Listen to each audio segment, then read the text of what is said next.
നമ്മൾ ഇന്നത്തെ വീഡിയോ പരിശോധിക്കുന്നത് നമ്മുടെ മൊബൈൽ ഫോണിനകത്ത് ഫോക്കസ് മോഡ് എന്നുള്ളൊരു ഫീച്ചറുണ്ട്. പല ആൾക്കും അതിനെക്കുറിച്ച് അറിയില്ല. എന്താണ് ഫോക്കസ് മോഡ്, അതുകൊണ്ടുള്ള ഗുണം എന്താണെന്നൊക്കെയാണ് നമ്മൾ പരിശോധിക്കുന്നത്. വീഡിയോ അവസാനം വരെ കണ്ടു നോക്കുക. നിങ്ങളുടെ സുഹൃത്തുക്കൾ കൂടി വീഡിയോ ഷെയർ ചെയ്ത് കൊടുക്കുക. വളരെ ഇമ്പോർട്ടൻ്റ് ആയിട്ടുള്ള സെറ്റിങ്സ് ആണ്. നമ്മുടെയൊക്കെ മൊബൈൽ ഫോണിലുണ്ടാകും ഫോക്കസ് മോഡ് എന്നുള്ള സെറ്റിങ്സ്. നമ്മുടെ മൊബൈൽ ഫോണിൻ്റെ നോട്ടിഫിക്കേഷൻ ബാർ ഇതുപോലെ വലിച്ചു കഴിഞ്ഞാൽ നമുക്കിത് ഇവിടെ കാണാൻ സാധിക്കും ഫോക്കസ് മോഡ് എന്നുള്ള ഓപ്ഷൻ. ഇനി ഇല്ലെങ്കിൽ നിങ്ങളുടെ മൊബൈൽ ഫോണിൻ്റെ സെറ്റിങ്സിൽ നിങ്ങൾ ഫോക്കസ് മോഡ് എന്ന് ടൈപ്പ് ചെയ്ത് കൊടുക്കുക. നമ്മളകത്ത് ക്ലിക്ക് ചെയ്യുമ്പോൾ ഇതുപോലെ ഓപ്പണായി വരും. ഇവിടെ ഏറ്റവും ഇമ്പോർട്ടൻ്റ് ആയിട്ടുള്ള സെറ്റിങ്സ് എന്ന് പറയുന്നത് ചില ആപ്പുകൾ, പ്രത്യേകിച്ച് ചില നമ്മൾ സ്ഥിരമായി ഉപയോഗിക്കുന്ന ആപ്പുകൾ ഒരു പ്രത്യേക കളറൊക്കെ മാറി നമുക്ക് ആ ഒരു ആപ്പ് തുറക്കാൻ പെട്ടെന്ന് സാധിക്കാത്ത രീതിയിൽ നമുക്കതിനെ ഒന്ന് സ്റ്റോപ്പ് ചെയ്ത് വെക്കാൻ സാധിക്കും. അതായത് ഒരു വാർണിംഗ് ആയിട്ട് നമുക്ക് ആ ഒരു ആപ്പ് മാറ്റി വെക്കാൻ സാധിക്കും. ചില ആളുകളൊക്കെ സ്ഥിരമായിട്ട് യൂട്യൂബ് കാണുന്ന ആളുകളായിരിക്കും. ഒരു ദിവസം ലിമിറ്റില്ലാതെ യൂട്യൂബ് കാണും. അപ്പോൾ അത്ര ആളുകൾക്ക് ലിമിറ്റ് ചെയ്യാനും കുട്ടികളുടെ കയ്യിൽ മൊബൈൽ ഫോൺ കൊടുക്കുന്ന ആളുകൾക്ക് ലിമിറ്റ് ചെയ്യാനൊക്കെ ഈ ഫോക്കസ് മോഡ് നിങ്ങളെ സഹായിക്കും.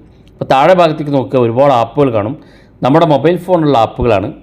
ഇതിൽ ഏത് ആപ്പാണോ നിങ്ങൾക്ക് സ്റ്റോപ്പ് ചെയ്യേണ്ടതെങ്കിൽ ഇത്തരത്തിൽ ആ ആപ്പുകൾ ഇതുപോലെ ക്ലിക്ക് ചെയ്യാം. ഓരോ ആപ്പിനും നിങ്ങൾക്ക് ഇത്തരത്തിൽ ക്ലിക്ക് ചെയ്യാൻ സാധിക്കും. ഇപ്പം ഞാനിവിടെ 3 ആപ്പ് സെലക്ട് ചെയ്തു. അതിനുശേഷം ഇവിടെ ടേൺ ഓൺ എന്നുള്ള ഓപ്ഷൻ ഉണ്ട്. ഇത് നമുക്ക് ഇത്തരത്തിൽ ഈ ഫോക്കസ് മോഡ് ഓൺ ചെയ്ത് വെക്കാൻ സാധിക്കും. അത് നമുക്ക് ഓഫ് ചെയ്യണമെന്നുണ്ടെങ്കിൽ അവിടെ തന്നെ നമുക്ക് ടേൺ ഓഫ് എന്നുള്ള ഓപ്ഷൻ ഉണ്ട്. അത് ക്ലിക്ക് ചെയ്തെടുത്ത് നമുക്ക് ഓഫ് ചെയ്യാൻ സാധിക്കും. ഇതെന്താണ് ടേൺ ഓൺ ചെയ്യുമ്പോൾ സംഭവിക്കുന്നത് ഞാൻ എൻ്റെ മൊബൈൽ ഫോണിൻ്റെ സ്ക്രീനിൽ കാണിച്ചു തരാം. ഇവിടെ കാണാൻ ഞാൻ ഉപയോഗിക്കുന്ന 2 വാട്സപ്പ് ഇവിടെ ബ്ലറായിട്ടുണ്ട്. അതുപോലെ തന്നെ യൂട്യൂബ് ഞാൻ സെലക്ട് ചെയ്തിട്ടുണ്ട്.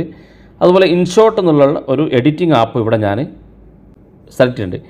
ഇനി ഞാൻ ആ ഒരു ആപ്പ് സെലക്ട് ചെയ്യുകയാണെങ്കിൽ എനിക്കിതാ ഇതുപോലെ കാണിക്കും. ക്ലിക്ക് ചെയ്യുകയാണെങ്കിൽ ഇവിടെ കാണാൻ നിങ്ങൾക്ക് ഈ ഒരു ആപ്പ് എനിക്ക് ഓപ്പൺ ചെയ്യാൻ സാധിക്കില്ല. ഒരു വാണിംഗ് മെസ്സേജ് ഇതുപോലെ കാണാൻ സാധിക്കും. ഇങ്ങനെ നിങ്ങൾക്ക് ഓരോ ആപ്പ് ഇത്തരത്തിൽ സെറ്റ് ചെയ്യാൻ സാധിക്കും. പക്ഷേ ഈ സെറ്റ് ചെയ്ത് നമുക്ക് സമയം കൂടെ സെറ്റ് ചെയ്യാൻ സാധിക്കും. ഇവിടെ ഇപ്പം എല്ലാ ദിവസവും രാത്രി 9 മണിക്ക് കുട്ടികൾ മൊബൈൽ ഫോൺ എടുത്ത് വെക്കുന്നില്ലെങ്കിൽ അവർക്ക് ഇതുപോലെ ഏത് ആപ്പാണ് വേണ്ടതെങ്കിൽ വാട്സപ്പ് ആണെങ്കിൽ ഇതുപോലെ സെലക്ട് ചെയ്യാം.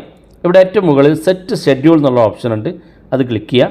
ഇവിടെ സ്റ്റാർട്ട് സമയം, എൻഡ് സമയം. ഇപ്പോൾ രാത്രി കിടന്നുറങ്ങുന്ന സമയത്ത് വാട്സപ്പ് ഉപയോഗിക്കാതിരിക്കുന്നതിന് വേണ്ടി ഇവിടെ നമുക്ക് രാത്രി ഒരു 9 മണി മുതൽ രാവിലെ ഒരു 6 മണി വരെ വേണമെങ്കിൽ അങ്ങനെ സെറ്റ് ചെയ്ത് വെക്കാൻ സാധിക്കും.